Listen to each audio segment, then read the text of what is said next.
यह अधिकतर इंसानों की एक बुनियादी समस्या है। लोग हमेशा अपने जीवन में सबसे अच्छा इंसान या सबसे बेहतर काम चाहते हैं। इस दुनिया में कोई बेहतरीन इंसान या बेहतरीन काम नहीं है। आप जो कुछ भी करते हैं, अगर पूरी लगन के साथ उसे करें और खुद को समर्पित कर दें तो वह एक जबरदस्त काम हो जाता है। अभी आपके बगल में जो कोई भी है, अगर आप उसके लिए खुद को पूरी तरह समर्पित कर दें और पूरी भागीदारी दिखाएं तो हर कोई आपके लिए अच्छा हो जाएगा।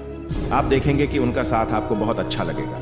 अगर आप सोचने लगे क्या यह इंसान सबसे बेहतर है, तो दुनिया में कोई व्यक्ति सबसे बेहतर नहीं होगा।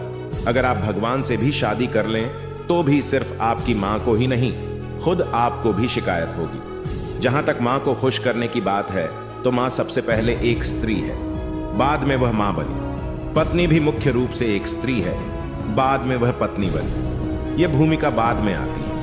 उसकी पहली पहचान एक स्त्री की है, उसके बाद उसकी पहचान पत्नी और फिर मां की हो सकती है। यही क्रम है। एक बार अमेरिका में ऐसा हुआ, मिड वेस्ट के एक परिवार का एक युवक शादी करने जा रहा था। उसने अपनी मां को यह बात बताई और लड़की को घर लाने की इजाजत चाही। वह मां का आशीर्वाद लेना चाहता था और थोड़ी सी स्वीकृति भी, ताकि घर में कोई झगड़ा ना हो। वह अपनी मां से बहुत प्यार करता था। उसने अपनी मां को एक मजेदार चुनौती देने की बात सोची, इसलिए वह अपनी गर्लफ्रेंड के साथ अपनी 3 युवा महिला सहकर्मियों को भी साथ लेकर आया। वे सब डिनर पर आईं।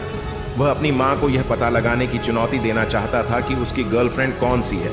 वह उन सभी लड़कियों के साथ एक जैसा व्यवहार कर रहा था ताकि मां पता न लगा पाए। उन सभी के जाने के बाद उसने पूछा, मां, क्या तुम्हें पता चला कि मेरी वाली कौन सी थी?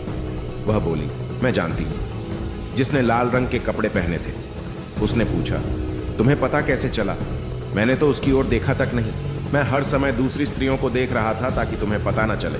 वह बोली, वह जैसे ही अंदर आई, मुझे वह अच्छी नहीं लगी, इसलिए मुझे लगा कि वही तुम्हारी गर्लफ्रेंड होगी। घर में आने वाली नई स्त्री के प्रति सहज अस्वीकृति या विरोध का भाव होता है, क्योंकि अब आपको एक ऐसे इंसान को उसके साथ साझा करना होगा जो आपका था, और वह भी बराबर नहीं, बेमेल अनुपात में। एक मां चाहती है कि उसका बेटा शादी करे और खुश रहे, लेकिन दूसरे स्तर पर वह भी एक स्त्री होती है। जो आपका था उसे साझा करने के लिए आपको इजाजत लेनी पड़ती है। इससे स्थिति थोड़ी मुश्किल हो जाती है। दुर्भाग्यवश रिश्ते में एक जैसी मूर्खतापूर्ण समस्याएं सदियों से अंतहीन चली आ रही हैं। इस स्थिति को बदला जा सकता है, मगर लोग उसे बदलना नहीं चाहते। यह थोड़ी बहुत बायोलॉजिकल समस्या है, क्योंकि यह प्रजनन और सुरक्षा की प्रोसेस या प्रक्रिया है।